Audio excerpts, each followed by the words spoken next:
guys, my name is Brian and welcome back to my channel.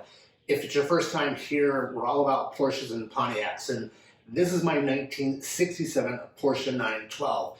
And if you're not quite sure what a 912 is, because you know what a 911 is, it's a 911 with basically 4 cylinders instead of 6. But anyways, in my 67 Porsche, I have a 1976 Porsche 912e, and that is a Type 4 motor. Probably if you're a Volkswagen guy, you're familiar with it, in this car. So, and again, that motor adapted, and I can show you that later on how I put that in. But it's a great replacement power plant. It keeps your air cooled. It keeps you all kind of that nostalgic Porsche flat 4 type momentum in the car.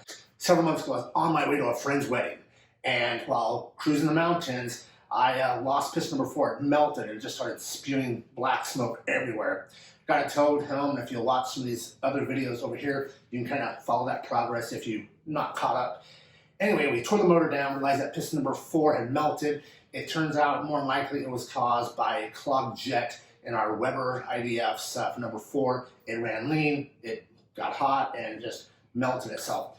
So we've torn down the motor, and in this episode today, we're going to clean up the case. We're going to wash it down, get all the RTV off of it, kind of inspect it, see what we're doing, if it's going to work out for us. We'll also look at the crankshaft and the cam and kind of see where that's at, and then we'll start getting everything prepped so that way in our next video we can start assembling our Type 4 2-liter back together again. So how about some less of this and more of this? Let's get into this Porsche.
Alright guys, so we did a real basic clean. We got probably 85% of the crud off the engine. Went inside, make sure that was cleaned out. I air dried it off with our compressed air. I blew air through all the oil passages as well. Now, I need to make sure that the case isn't warped. So the easiest way to do that is take a light, shine it back behind each one of the mains, and see if you see any light coming through. I have the 6 case bolts in. They're not torqued, they're just snug. So that should be enough to get us in there and take a look. So let's see what I see. So hopefully we'll be able to see this. We're going to shine the light through.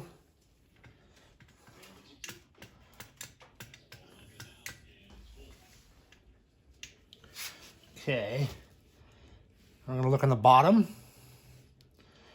And then we're going to look up top. As you can see, there's no light coming through the centerpiece.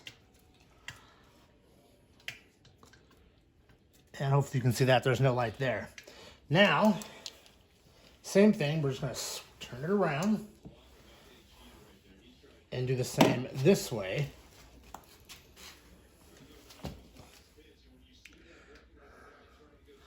Same thing, no light on the bottom there. And there's no light on the top.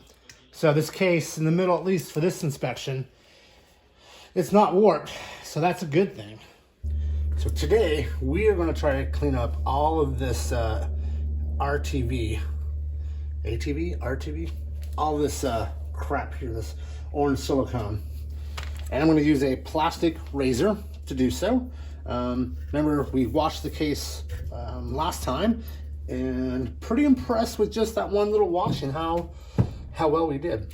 So with that being said, let me see if I can get in here and clean off as much of this gunk as I can, and pull off my washers as well.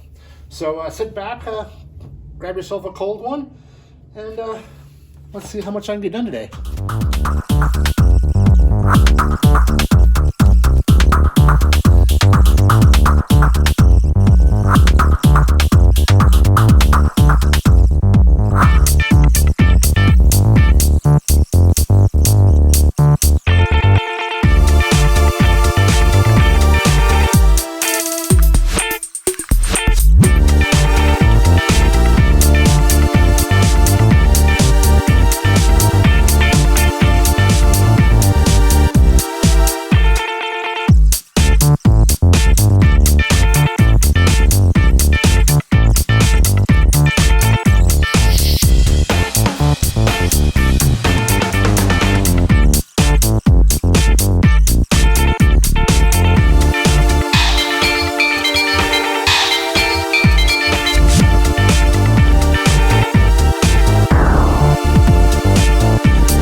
So I've cleaned out the bores on both cases, got all that RTV out of there.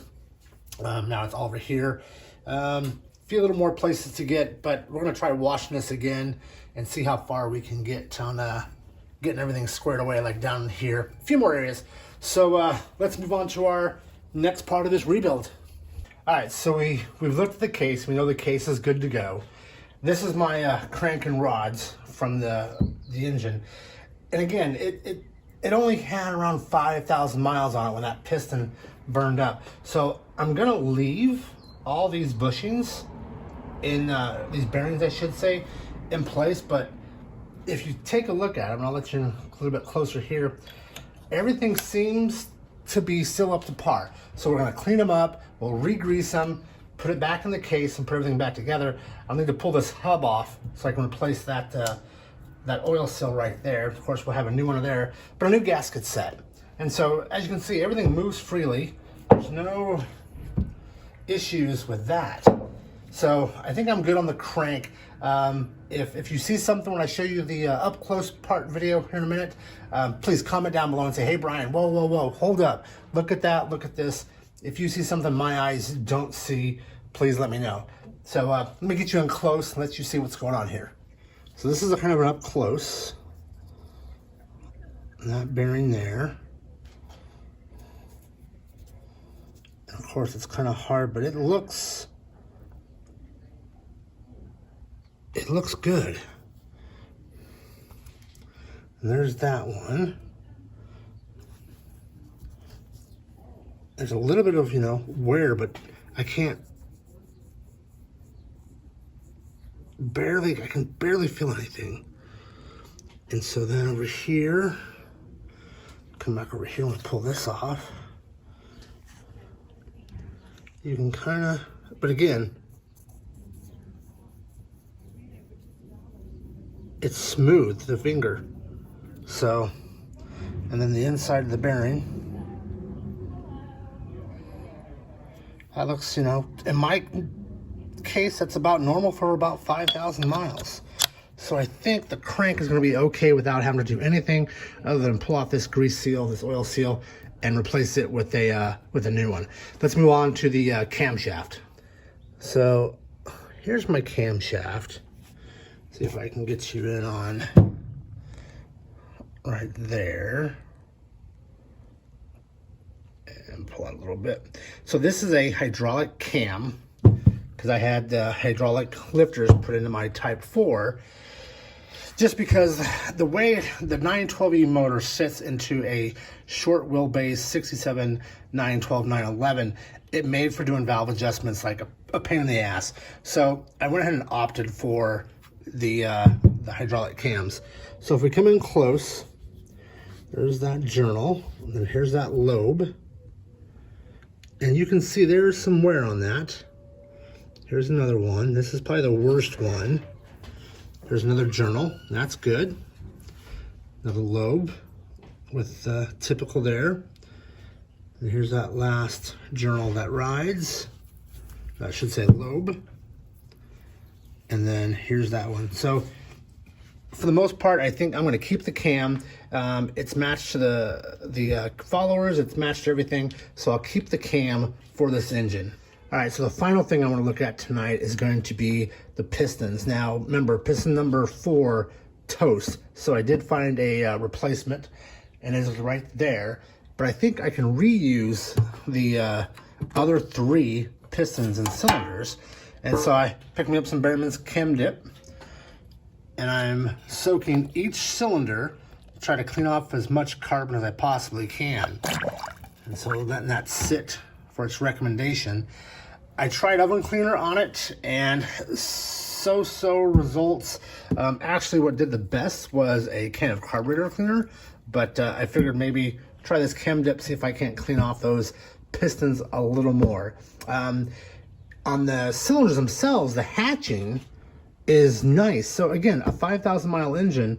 Again, one of those, one of the jets in the carburetor just must have fouled up, which made that cylinder run lean, which then caused our piston to melt on us. So I think with reusing the cam, reusing the crank and the rods, we'll clean up the 3 pistons that we have. We got a replacement piston for it and cylinder. Definitely we'll be able to kind of a budget redneck Porsche engine rebuild and get it back in the Porsche and get back to driving and enjoying it before we have to really pull everything apart and rebuild it properly. So you saw that we washed the case, we pressure washed it, we washed it down with some dish soap. I went in and cleaned off all the RTV that was left on it. There's still some more on it. I'm probably gonna hit it one more time with the pressure washer, but as you can see, it's pretty darn clean as it is, but I will go ahead and hit it one more time before we start putting things together. So I think next week, I think we start putting everything back together. We'll get this back open, we'll get everything greased up and lubed up, and we'll start putting the crank in, the cam in, we'll put the distributor in, and we'll get everything kind of buttoned up back to a small block in a sense. And then we'll start work on putting cylinders in the video after that, then putting the heads back together, putting the heads on, and we might even fire this up on the stand, because I did buy a used VW transmission that I'll cut where we can put the starter on, and we'll start it up on the stand and see before we put it back in the Porsche. So with that, guys, I think we'll wrap up this video on our Type 4 Porsche engine rebuild. We will catch you guys next week when we start putting everything back together.